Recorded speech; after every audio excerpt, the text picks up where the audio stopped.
Hey, good morning to everybody. Happy Saturday. It's Daryl here. It is bright and freaking early, man. It's 3 a.m. here in Connecticut on the East Coast. Okay, I gotta fire back at JD Vance and his comment about childless cat ladies because I am a childless cat dude. And I want to talk about that and and a couple of the other things he said about back in 2000, I don't know, it was about 4 or 5 years ago, J.D. Vance said something about how he would support the federal government stopping people if the Roe versus Wade was put down. This was before it was put down. And he was worried about, this is what he said, the clip will be right down below. He said that he was worried about, this is what he pictured in his head, that George Soros would hire a jet and pick up women, he says black women in Chicago, and fly them to California to have the procedure. And this is just so weird. He calls this creepy. I think his statement is creepy. And then he's talked about too about taxing people that don't have kids like me. And this reminds me of communist China. In China, I know for a while, or if it's still going on, that they could only have like one child. You know, the federal government putting their nose in. It's a personal decision. Having a child is a personal decision. And the weird thing too about him saying this, specifically about women of color, you know, there's something very odd here. On Facebook and posts I've seen lately, I've seen the MAGA crowd, conservatives, complaining because I hear this a lot. You know, that they'll say it to other people that they think is okay to say it to, like Caucasian people. They'll say, you know, about these people are taking over the country. I see them in commercials. I see them in music. You know, talking about people of color, and they're always complaining. And on Facebook, I see some of the people that I know complaining because Snoop Dogg is carrying the flame. Hey, is it just me, or does the flame he's carrying look like a big fat blunt with a fire on the end? Am I the only one that sees this? I'll try. I'll put one of the pictures in the thumbnail. And Coco, wearing the jacket, the presenter or whatever, presenting for the United States, and I see people on Facebook, these Trump supporters, complaining, and I don't get this. On one hand, you have conservatives that seem so concerned about stopping women of color or helping them not to have the procedure to have more kids, but on the other hand, they're constantly complaining about people of color and all these complaints. I don't get it. There's something weird going on here. I don't understand it. It seems like a paradox, and I don't understand their thinking. Okay, let's get on to the cat, the childless cat person. So he said this about Kamala Harris, and I am a childless cat person. I'm 58 years old, and I've told you guys I've been clean and sober for going on 18 years now. And I've mentioned in other videos how I used to hear back when I was using that you stopped emotionally growing when you started using. I heard this a lot of times back when I was using, and I hated hearing it. I hated to think of the fact that I was stunted emotionally. And but now that I'm clean and sober, I realize that I'm playing catch up. You know, emotionally and with everything else, with my finances. You know, I'm like in my mid-20s, as you know, like financially and everything else, compared to the people that the people that didn't use. And I never had kids, and this is probably one of the best choices I ever made, because I look back at the years I was using. And I honestly, I used for 22 years, from the time I was 18 till the time I was 40. And if I had any children, I would have, I hate to think what I would have done to their lives with my addiction. I remember this. This is one thing I remember in particular. I was still working. I was working as a Teamster truck driver. And I was spending all my money on rock every week. And I'd get my check. I would just have enough to pay rent. And my electricity got shut off. I lived on the third floor apartment. This was probably when I was in my mid-30s. And it was right in October. The electric company would, you know, before winter, they would cut people off because they couldn't do it in the winter. Then they'd have to wait till April to cut people off again, because it's inhumane to cut people off in the winter. So they cut them off right before the winter.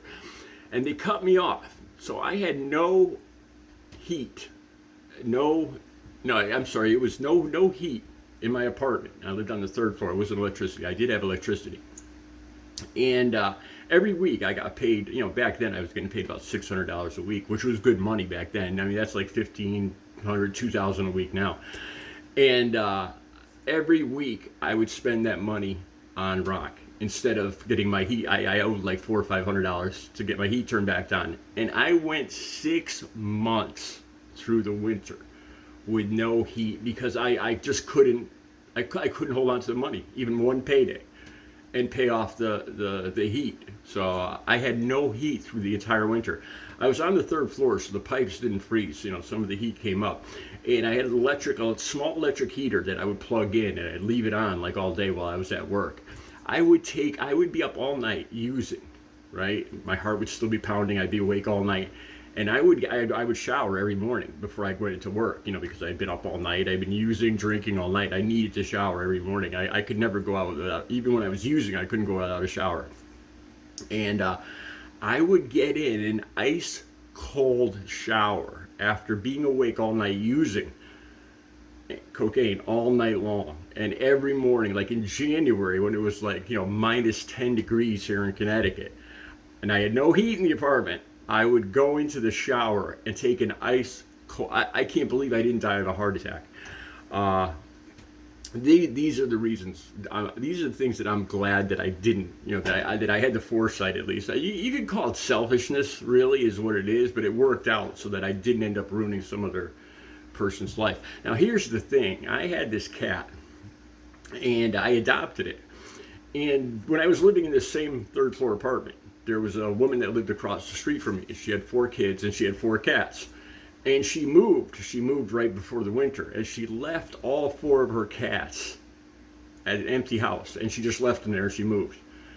Right before the winter. And these poor cats were just lost. You know, I see them scratching at the door. They didn't know what to do. You know, she just moved and left them there.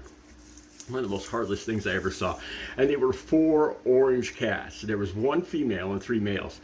And I took them all in. And I got the 3 males adopted, and I kept the short, little, chubby female, and that's her right there. Here, that's her. I had her for 16 years. This cat slept with me every night for 16 years. It would crawl. It would follow me everywhere, man. And it would when I went to bed, it would crawl up in bed. It would sleep right here against my stomach all night long. It would go under the covers and sleep right here next to my stomach all night long. For 16 years, I was heartbroken. I remember the first time I saw the cat was sick. It got off the couch. It hopped off the couch, and it just went across. It started to go across the living room, and it was dragging its rear legs, just pulling itself by its front legs. And I just remember seeing that, and it just broke my heart. And the cat went downhill because of old age. Went downhill quick, and I couldn't deal with it. Honestly, I think I was. I'm not sure. I think I was clean and sober, but I was just getting clean and sober, and I had a hard time dealing with this emotionally. My mother actually took the cat to be put down at it had withered away to nothing, and it was crawling behind furniture looking for a place to die. And my mother ended up taking it to the vet, and I have the ashes here. I still have the ashes. Find the Final Gift, it's called. 10 tips coping with the loss of your pet. I mean, I miss this cat almost as much as I miss losing my father when he died of brain cancer when I was 9 years old, or losing Audrey 3 years ago. Seriously. I mean, I pray that I see this cat again, like in heaven. I know that sounds ridiculous, but I really do.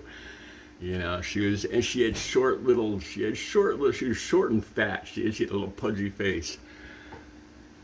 And here's something that's really embarrassing. I wasn't going to say this, but this is what I named her. I can't believe I'm going to tell you guys this. Poopy Kitty. That was her name. Poopy Kitty. Yeah. I'm a 6'3" big guy. I was using, you know, an addict, and I had a cat named, a little fat cat named Poopy Kitty. Look, it's a personal choice. You know, if you choose not to have kids, this is America. You can do, you know, you have the freedom of choice, and a family, and having a family or not having a family is one of the most personal choices you can have here in America, and it's none of J.D. Vance's business whether you have kids or don't have kids. And people that don't have kids should certainly not be punished financially by taxes or any other means. And women that want the procedure should be in control of their own body. They know what's best for their lives and for their bodies, and they should be in control of their own bodies. This whole thing about Roe versus Wade being put down, it's crap. All right, I found a bunch of I'm going to do a bunch of short videos. All right, I found a bunch of my concert tickets from the early 80s, from 1980 to the mid 90s, and I'm going to do short videos talking about each concert, because I remember these concerts: Metallica, AC/DC, Bad Company, Eric Clapton from the 1980s. I'm going to do short 60-second videos talking about each concert. That's coming up in my short videos. That should be cool, because I got some crazy little short stories about each ticket to tell you guys. All right, you guys have a great Saturday.